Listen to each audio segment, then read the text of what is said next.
Hello, Radhe Radhe दोस्तों। जैसा कि आप सभी जानते हैं, जितिया व्रत आने वाला है, तो हम लेकर आए हैं जितिया व्रत में सुनी जाने वाली बहुत ही सुंदर कथा चील और सियारन की।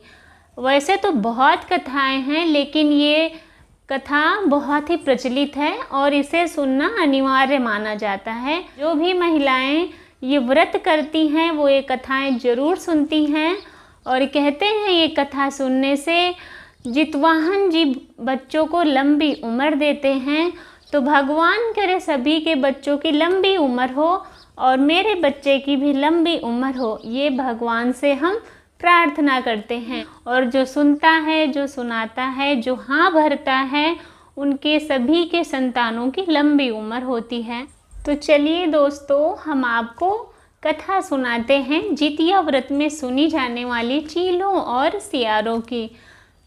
तो एक कंचनपुरी नामक एक नगरी थी और उस नगरी में एक बहुत बड़ा पाकर का पेड़ था।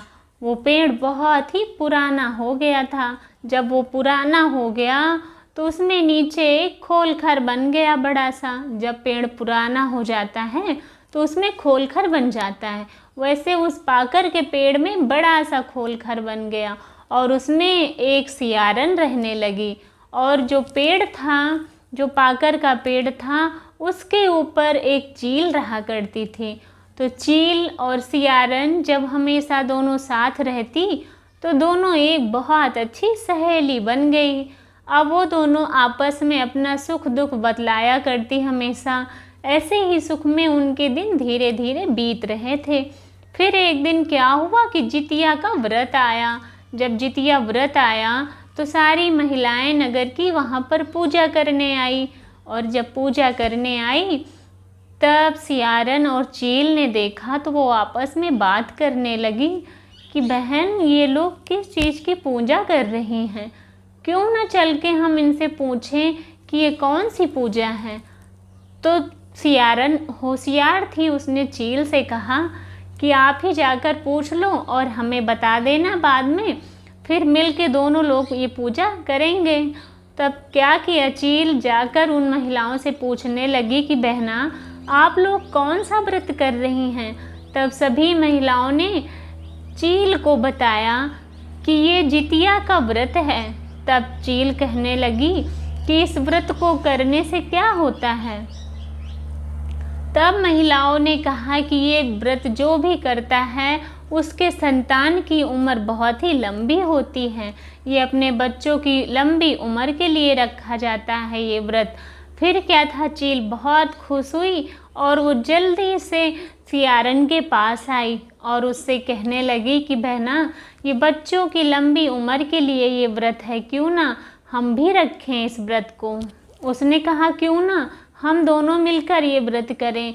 तब सियारन बहुत खुश हुई और जब अगले साल जितिया का व्रत आया तो चील और सियारन ने मिलकर ये व्रत किया। पूरा दिन आराम से बीत रहा था। जैसे ही शाम हुई और उसी दिन गांव के एक सेठ की मृत्यु हो गई। और जब मृत्यु हो गई तो गांव के लोग क्या करते हैं कि उस शव को लाकर उसी पेड़ के नीचे, पाकर के पेड़ के नीचे उसे जला देते हैं। जैसे ही जला रहे थे कि तेज से आंधी तूफान आया और बिजली चमकने लगी। तो गांव के आदमी जो थे उसे छोड़कर चले गए। जब छोड़कर चले गए तो सियारन जो थी वो बहुत ही लालची थी। उसे अपनी भूख पर कंट्रोल ना हुआ और रात भी हो गई थी। तो जो सियारन थी वो बहुत ही लालची थी। उसने सोचा कि अब तो रात हो गई है, क्यों ना मैं छुपके से थोड़ा सा मांस खा लूँ, मुझे बहुत भूख लगी है। तेज से बारिश हो रही थी, बिजली चमक रही थी, घनघोर वर्षा हो रही थी, एकदम से तूफान आ गया था बड़ा भारी। फिर क्या करती है सियारन कि चुपके से जाकर वहाँ मांस खाने लगती है। जब मांस खाने लगती है तो उस हड्डियों की आवाज़ जब कट कट होती है तब चील पेड़ से पूछती है कि बहना, क्या कर रही हैं आप, तो आपके दांत कटकटा रहे हैं, आपको ठंडी लग रही है। चील ने ऐसा कहा। तब सियारिन ने कहा कि हाँ बहना, बहुत बारिश हो रही है ना, तो उसी बारिश की वजह से मेरे दांत कटकटा रहे हैं, मुझे बहुत ठंडी लग रही है।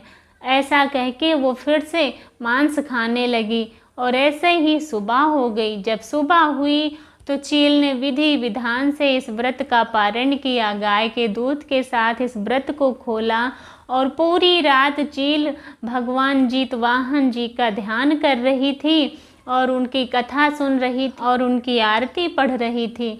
ऐसे करते करते पूरी रात चील भगवान का ध्यान करती रही और जो सियारिन थी उसका व्रत मांस खाने से टूट गया था। तब क्या हुआ कि जब सुबह हुई तब उसी आंधी तूफान के कारण दोनों की मृत्यु हो गई। जब दोनों की मृत्यु हो गई तब वो अगले जन्म में एक ब्राह्मण के घर जन्म लेती हैं। जो सियारन थी वो छोटी बहन और जो चील थी वो बड़ी बहन बनती है। तब जो चील थी उसका नाम लीलावती था और जो सियारन थी उसका नाम कर्मावती पड़ा। कर्मावती छोटी थी और लीलावती बड़ी थी। ऐसे दोनों बहनें आपस में रहा करती। धीरे धीरे दोनों बहनें बड़ी हो गई। वो दोनों जब बड़ी हो गई तो उनकी शादी जो चील थी, जो बड़ी बहन बनी थी लीलावती, उसकी शादी एक मंत्री के साथ कर दी गई। और जो सियारन थी, जो कर्मावती के नाम से जानी जाती थी, छोटी बहन थी, उसकी शादी उसी मंत्री के राजा से कर दी गई। तो ऐसे ही दोनों बहनें सुख में अपना जीवन बिता रही थी। तो क्या हुआ कि जो बड़ी बहन थी लीलावती, उसके 7 पुत्र हुए और वो बहुत ही स्वस्थ थे, बहुत ही हष्ट-पुष्ट सुंदर पुत्र थे उनके।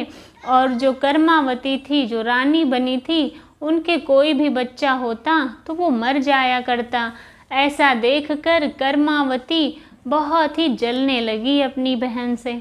तो फिर क्या हुआ कि जब उनकी बहन से वो जलती थी तो एक दिन उन्होंने अपने पति को आदेश दिया, राजा से कहा कि क्यों ना आप मंत्री के सभी बच्चों को मरवा दें। तब राजा ने आदेश दिया कि मंत्री के जितने भी बच्चे हैं उनके सर काट कर एक थाल में रखकर लाल कपड़े से ढक कर मंत्री के घर भिजवा दिए जाएं। ऐसा करने के लिए राजा ने आदेश दिया। राजा का आदेश मिलते ही सभी नौकर ऐसा करके और 7 नए बर्तनों में उनका सर रखा और ऊपर लाल कपड़े से ढककर मंत्री के घर भिजवाने लगते हैं। जब रास्ता आता है तो भगवान जितवाहन जी की कृपा से क्या करते हैं भगवान कि सभी के सर मिट्टी के बनाकर उसमें जोड़ देते हैं और अमृत छिड़क कर सबको अमृत प्रदान कर देते हैं। और जो लड़के थे जिनके सर कट गए थे वो सब जुड़ जाते हैं और वो जिंदा हो जाते हैं। और जो राजा ने सर अलग से सजा कर दिए थे बर्तनों में, वो फल फूल से भर जाते हैं पूरा। ऐसा देखकर उनकी जो बड़ी बहन थी वो बहुत ही खुश होती है कि मेरी बहना ने आज तो बहुत सारे फल मिठाइयाँ सब भिजवाई हैं।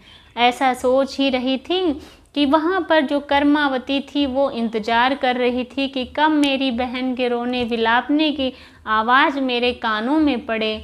ऐसा वो बहुत बेसब्री से इंतज़ार कर रही थी। जब उसे कोई खबर ना आई तो उसने क्या किया कि खुद जाकर अपनी बहन के घर देखने लगी। और जब देखा तो उसके 7 पुत्र जीवित थे और जो बर्तनों में उनके सर रख कर भिजवाए गए थे वो सब फूल, मेवा और मिठाइयाँ बन चुके थे। तो ऐसा देखकर वो बेहोश हो गई और रोने लगी। फिर उसकी बहन ने पूछा कि आप क्यों रो रही हैं?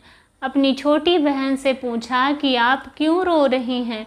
तब उसने बताया कि मैंने तो इनके सर कटवा के अलग नए बर्तन में लाल कपड़े से ढककर भिजवाया था, लेकिन ये तो सभी जीवित हैं। तब उसकी बड़ी बहन लीलावती ने उसे बताया कि अगले जन्म में आप चील थी, मैं सियारन थी और ऐसा ऐसा हुआ था, आपने खा लिया था मांस को और मैं व्रत थी, इसी की कृपा से, जितवाहन जी की कृपा से मेरे पुत्र मृत्यु को नहीं प्राप्त हुए और आपके पास कोई संतान भी नहीं है। जितवाहन जी ने मेरे पुत्र को लंबी उम्र दी है। ऐसा कहकर वो दोनों बहनें आपस में बहुत ही दुखी हो गई और रोने लगी।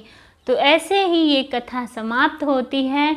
जैसे लीलावती के बच्चों की भगवान जितवाहन जी ने रक्षा की है, वैसे हम सभी के बच्चों को और सुनने और सुनाने और हाँ भरने वाले के बच्चों को लंबी उम्र दें भगवान जितवाहन जी। तो चलिए अब हम सुनाते हैं दूसरी कथा। एक नगर था, उसमें दो बहनें रहा करती थी। एक का नाम सुखिया और दूसरे का नाम दुखिया था। तो सुखिया और दुखिया जैसा नाम वैसा ही उनका काम भी था। सुखिया हमेशा सुखी रहती और दुखिया हमेशा दुखी रहती। सुखिया का विवाह बहुत बड़े घराने में हुआ और दुखिया का विवाह बहुत ही गरीब घराने में, इसलिए वो दुखी रहने लगी। और भगवान की कृपा से उनकी शादी एक ही गांव में हुई। दोनों बहनें एक ही गांव में रहा करती थी। ऐसे ही उनके दिन बीत रहे थे। दुखिया जाकर सुखिया के घर झाड़ू पोछा करती, सारा काम करती, तो इसी से उसका गुजारा हो रहा था।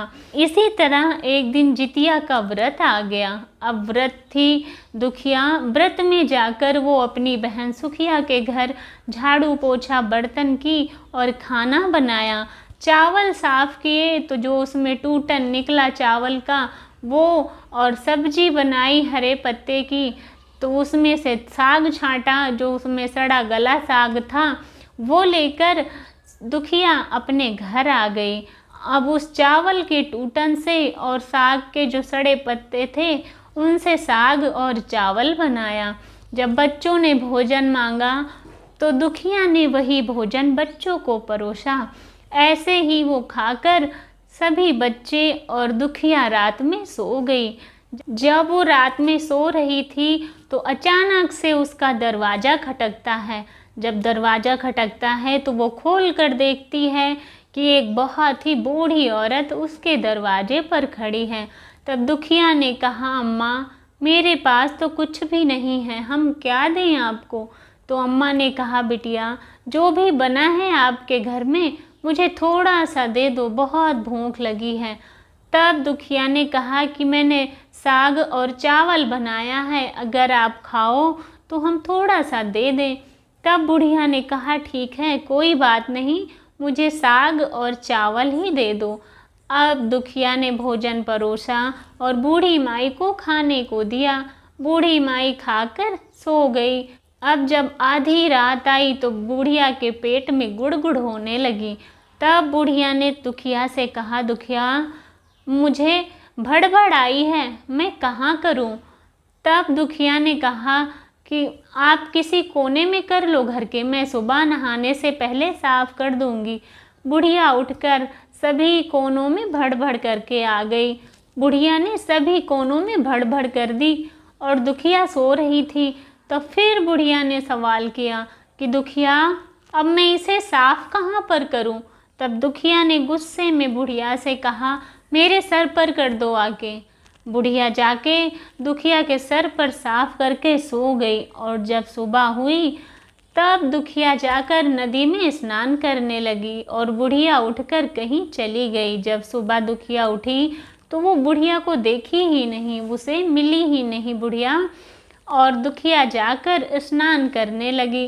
वो जब नदी में स्नान करने लगी तो उसके जो बाल थे, जब उसने बाल धुले नदी में तो उससे सोने का पानी निकलने लगा।